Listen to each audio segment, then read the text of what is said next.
Bismillah, Assalamualaikum warahmatullahi wabarakatuh. Baiklah, pada kesempatan kali ini saya akan menjelaskan tentang electrical flux atau flux listrik.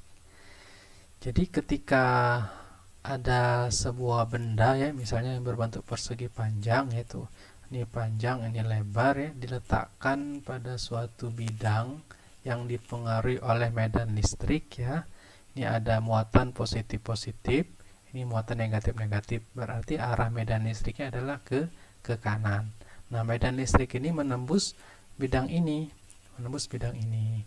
Nah, kalau bidang ini diletakkan miring seperti ini ya, nah, maka dia akan membentuk sudut theta. Ya, ini menyatakan cuplikan luas dari bidang ini, ya, atau normalnya ya. Tegak lurus bidangnya ini arahnya ke sini, nah, ya, ke sini, sedangkan arah medan listriknya ke kanan, kan menembus ya, tes menembus sehingga bentuk sudut theta. Maka flux listriknya dapat kita cari menggunakan persamaan ini, E dot A cos theta. Nah, cos theta yang dari sini kita ambil. Nah, kemudian jika bendanya itu tegak lurus bidang ya, jika medan listriknya itu tegak lurus bidang ya, ini medan listrik, sedangkan bendanya ya tegak lurus seperti ini. Bisa dibayangkan ya, jika bendanya itu diletakkan lurus ya, berarti ke sini, berarti di sini adalah medan listriknya E, sedangkan yang ini adalah luasannya. Dia kan sejajar ya, artinya dia tidak membentuk sudut. Sudutnya sama dengan 0, cos 0 sama dengan 1, sehingga flux listriknya E dot A. Nah, simbol dari ini P ya, atau pi bahasa Inggrisnya, PA atau flux listrik. Ini simbol dari flux listrik, satuannya adalah Weber. Sedangkan E ada simbol tanda panah ini menyatakan arah vektor ya, menyatakan besaran ini merupakan besaran vektor, adalah rapat garis medan listrik. Satuan adalah Weber per meter kuadrat. Sedangkan A ini adalah luas bidang. Kalau bidang yang berbentuk persegi panjang berarti panjang kali lebar. Kalau bidangnya itu berbentuk persegi berarti sisi kali sisi. Kalau lingkaran pi r kuadrat dan seterusnya. Begitu ya. Semoga bisa dipahami. Kemudian kita lihat contoh soal. Contoh soal. Jika ada soal medan listrik sebesar 250 Newton menembus suatu bidang persegi panjang dengan ukuran 20 cm dikali 30 cm.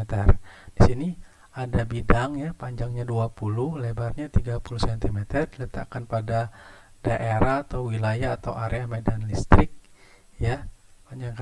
Medan listrik ini diketahui 250 Newton per kolom ya, medan listriknya yang menembus bidang ini 250 Newton per kolom. Kemudian yang ditanya adalah kita disuruh mencari tentukan flux listriknya menembus tegak lurus bidang. Kalau menembus tegak lurus bidang seperti ini berarti ya, medan listriknya menembus bidang, berarti dia tegak lurus bidangnya ini kan lurus tegak, berarti ditembus, artinya dia tidak membentuk sudut ya, DA sejajar dengan E, artinya cos 0. Nah, bisa menggunakan persamaan ini. Kemudian yang pertanyaan yang kedua adalah membentuk sudut 60 derajat dengan bidang.